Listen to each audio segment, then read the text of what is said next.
আসসালামু আলাইকুম ওয়া রাহমাতুল্লাহি ওয়া বারাকাতুহু। সুপ্রিয় শিক্ষার্থী বন্ধুরা, আজকের ক্লাসে আমরা ষান্মাসিক সামষ্টিক মূল্যায়ন 2024 সালের নবম শ্রেণীর ডিজিটাল প্রযুক্তির শিক্ষার্থীদের জন্য যে দিক নির্দেশনা দেওয়া হয়েছে অর্থাৎ প্রশ্নপত্র দেওয়া হয়েছে সেটা নিয়ে আলোচনা করব। এই ভিডিওতে শুধুমাত্র প্রশ্নপত্র নিয়ে আলোচনা করব এবং এর পরের ভিডিওতে আমরা উত্তর নিয়ে আলোচনা করব। তো এখানে বলা হচ্ছে যে প্রকল্পের নাম সাইবার নিরাপত্তা বিষয়ক সচেতনতামূলক তথ্য উপস্থাপন।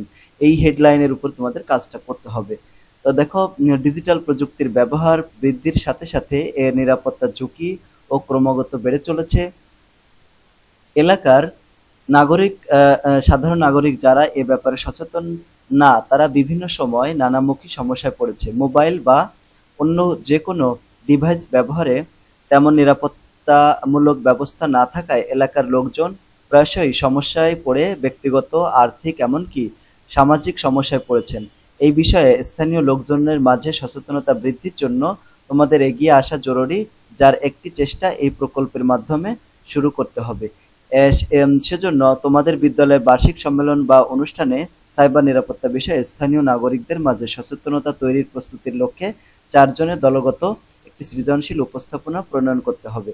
এই উপস্থাপনায় যে বিষয়গুলো তুলে ধরতে হবে তা অবশ্যই হতে হবে শুধুমাত্র তোমাদের এলাকার নাগরিকদের জন্য সাইবার ঝুঁকি সম্পর্কিত নিরাপত্তা বিষয়ক বিভিন্ন উৎস থেকে তথ্য নিয়ে তার তুলনামূলক বিশ্লেষণ করে কোন ঝুঁকিগুলোর জন্য নিরাপত্তা কৌশল সমূহ তোমাদের উপস্থাপনার জন্য বিবেচনা করবে সেটা বাছাই করতে হবে।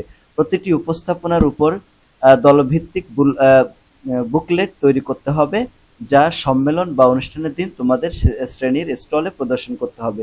সম্মেলন বা অনুষ্ঠানে তোমাদের উপস্থাপনা বিষয়ক একটি প্রচারণার জন্য তথ্য স্কুলের গুগল সাইটে প্রদর্শন করতে হবে। এখন এখানে কাজের ধারাবাহিকতা রয়েছে। কাজে 1, নিজ এলাকায় নাগরিকদের জন্য সাইবার ঝুঁকি চিহ্নিত করার জন্য সম্ভাব্য সাইবার নিরাপত্তা ঝুঁকিগুলোর নাম এবং কতজন কোন ঝুঁকির কথা উল্লেখ করেছে তার উপাত্ত অন্য দলের সদস্যদের নিকট হতে সংগ্রহ করতে হবে। এটা হচ্ছে প্রথম কাজ। দ্বিতীয় কাজ হচ্ছে ঝুঁকিগুলোতে 1, 2, 3 ক্রমানুসারে রূপান্তর করে সংগৃহীত উপাত্তের ভিত্তিতে নিচের নমুনার মতো স্প্রেডশিটে উল্লেখ করে ফর্মুলা তৈরি করে কতজন মানুষ কোন সাইবার নিরাপত্তা ঝুঁকি চিহ্নিত করেছে এবং শতকরার জন্য একটা বার চার্ট বা পাই চার্ট বের করতে হবে। এখানে আমাদের এই যে এখানে একটা চিত্র দেওয়া আছে, এই চিত্রের মতো, ঠিক আছে? যেমন সাইবার নিরাপত্তা ঝুঁকি 1, সাইবার নিরাপত্তা ঝুঁকি 2, সাইবার নিরাপত্তা ঝুঁকি 3, 4 এবং 5, এরকম এই কাজটা করতে হবে। 3 নাম্বার হচ্ছে এই চার্ট হতে সিদ্ধান্ত নিতে হবে কোন কোন সাইবার ঝুঁকির জন্য তোমাদের এলাকার নাগরিকদের সচেতনতা প্রয়োজন। সাইবার ঝুঁকিগুলোর জন্য কি কি সামাজিক প্রভাব পড়তে পারে সেগুলো দলের সদস্যদের মধ্যে আলোচনা করে চিহ্নিত করতে হবে।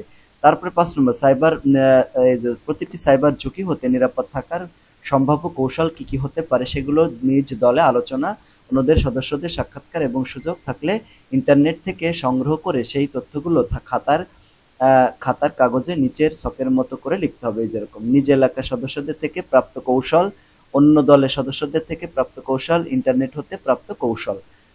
6 নম্বর হচ্ছে প্রতিটি ঝুঁকির জন্য একটি করে স্লাইড বা পোস্টার তৈরি করতে হবে। দলের প্রত্যেকে একটি করে ঝুঁকি বেছে নিতে হবে যেন ওই ঝুঁকির প্রভাব তা হতে নিরাপদ থাকার কৌশলসমূহের তথ্য দিয়ে স্লাইড বা পোস্টার তৈরি করতে হবে, ঠিক আছে? তারপর 7 নম্বর একদম লাস্টে, সকল তথ্য, ছবি এবং চার্ট, ইনফোগ্রাফ, ভিডিও, সাক্ষাৎকার ইত্যাদি একটা ভিডিও ডকুমেন্ট এডিট করার ক্ষেত্রে নিচে সফটওয়্যারের স্ক্রিনশটে ভিডিও এডিট টুলসগুলো ব্যবহারের ধারাবাহিকতা চিহ্নিত করে সংখ্যার ক্রমানুসারে চিহ্নিত করে দেখাতে হবে। মানে কামটেশিয়া সফটওয়্যার ইউজ করে যে প্র্যাকটিক্যালগুলো করা হয়েছে সেগুলো সেই ক্রম অনুসারে ভিডিও এডিট করার ধাপগুলো ফ্লো চার্টে নিজ নিজ খাতায় উল্লেখ করতে হবে।